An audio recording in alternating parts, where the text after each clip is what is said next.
हो गई। सावित्री ने भी भृंग के उपदेशों से सावित्री व्रत किया।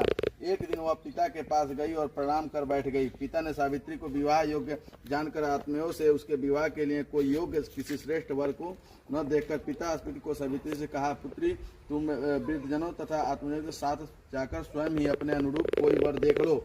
सावित्री भी पिता की आज्ञा से राजर्षियों के आश्रम में सभी तीर्थों और तपोवन में घूमती हुई तथा वृद्ध ऋषियों अभिनंदन करती हुई वह मनुष्य पुनः अपने पिता के पास लौट गई।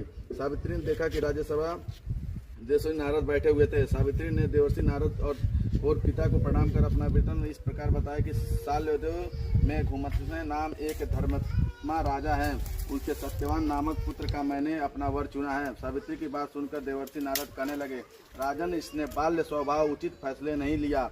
घुमतने से का पुत्र सभी गुणों का संपन्न है, परंतु उसके एक बड़ा भारी दोष है कि आज ही के दिन ठीक 1 साल के बाद उसकी मृत्यु हो जाएगी। देवर्षि नारद वाणी सुनकर राजा ने सावित्री को किसी अन्य वर को ढूंढने के लिए कहा।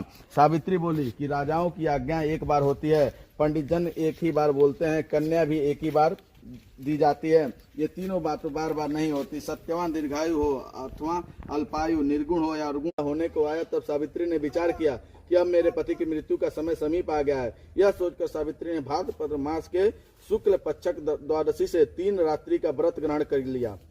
वह भगवती सावित्री की जब ध्यान पूजन करती रही। उसे यह निश्चय था कि आज से चौथे दिन सत्यवान की मृत्यु होगी। सावित्री ने 3 दिन रात नियम से व्यतीत किए। चौथे दिन देवता पितरों को संतुष्ट कर उसने अपने ससुर की ओर से सास के चरणों में प्रणाम किया। सत्यवान ने सावित्री से कहा, वन में जाने के लिए अपने सास ससुर से पूछ लो। वह पूछने गई। पहले तो सास ससुर ने मना किया, किंतु सावित्री बार बार आग्रह करने पर उन्होंने जाने की आज्ञा दे दी।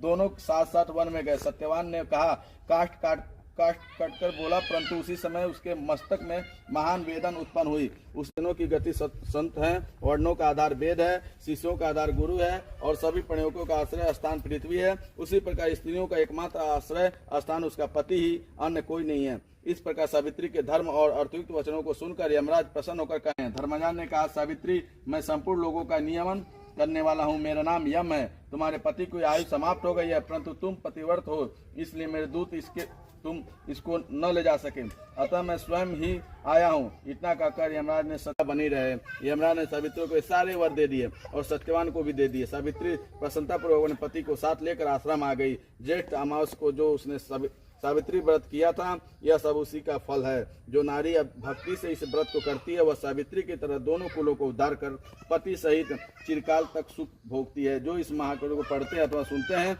वो भी मनवांछित फल प्राप्त करते हैं।